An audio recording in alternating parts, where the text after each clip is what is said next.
one of the things I've noticed is that there's an insurgency for perfection, and in linearity, it's next to nothing when you're taking it as a pure form.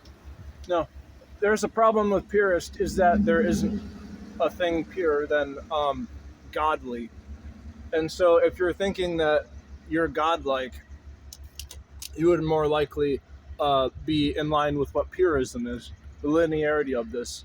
This is like trying to polarize a singularity. If you don't know what polarization is, here's a quick example. Look at this bench and then move it really quick.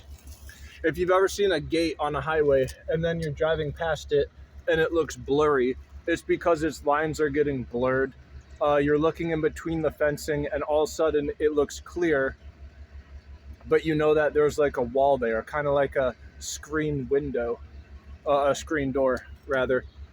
And if you've never seen a screen at the corner of your eye, you wouldn't know it was there. It's only when you look at it directly.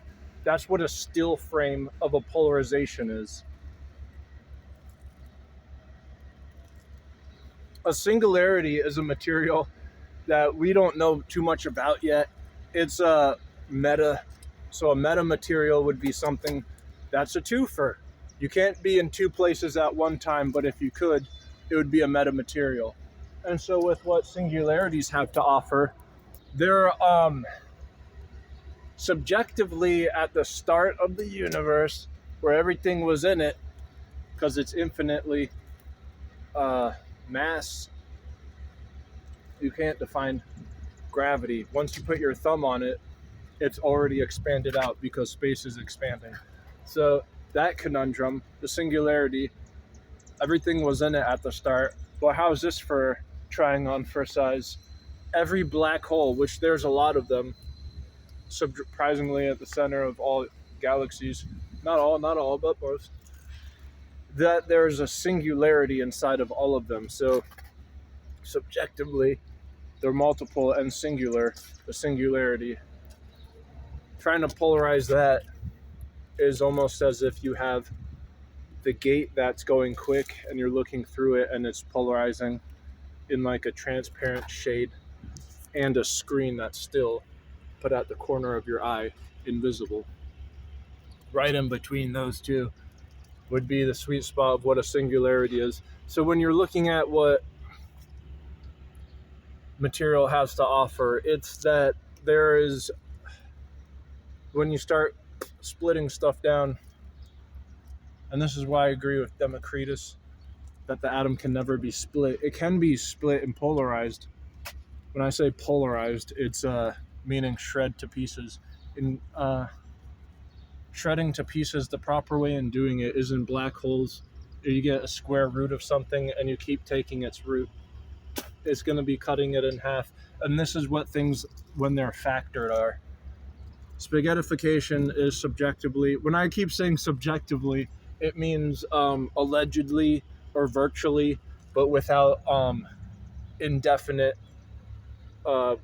because I'm not trying to be facetious when I'm speaking about epic things. So ostensibly, subjectively, virtually, I'm on the curb, allegedly. That's my favorite one, because the curb is so controversial that it's the only place where you can be indefinitely if it isn't a sign like this. But even if there is, that's on the road, it's not on the curb. So subjectively, you're still allowed to be on it. Now, as far as spray paint and all these guidelines with what that might have in stow, I'm not one to figure, because believe me, I'm not one. There's paints everywhere. I've talked to the police. I've talked to the detectives. They couldn't give a rat's you know what. But that is something of its own entirely. Virtually. No, but in cutting things with what black holes have in store, they literally would be the only thing I would think that would be getting a clean cut when it comes to an atom, if you were to leave it in there long enough, and maybe even not. If the black hole is radiating out as it's being spaghettified objects into it, you cannot even say at the end of its life that it split one atom in half cleanly, because it had been dissipating out its back end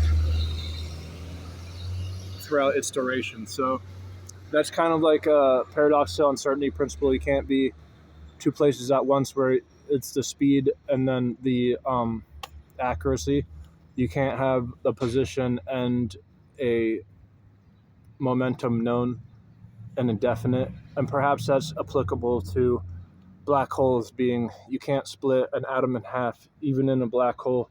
And I don't know, maybe you can and maybe you can't, but if you can, it would be past the event horizon, and so you wouldn't even be able to tell unless you're getting spaghettified with the atom to make the measurement. So this is a paradox that's wonderful, and I hope that it shedded some light on your eyes, because I'm in shade, because I'm not trying to get my eyes retinal devoured. Reginald.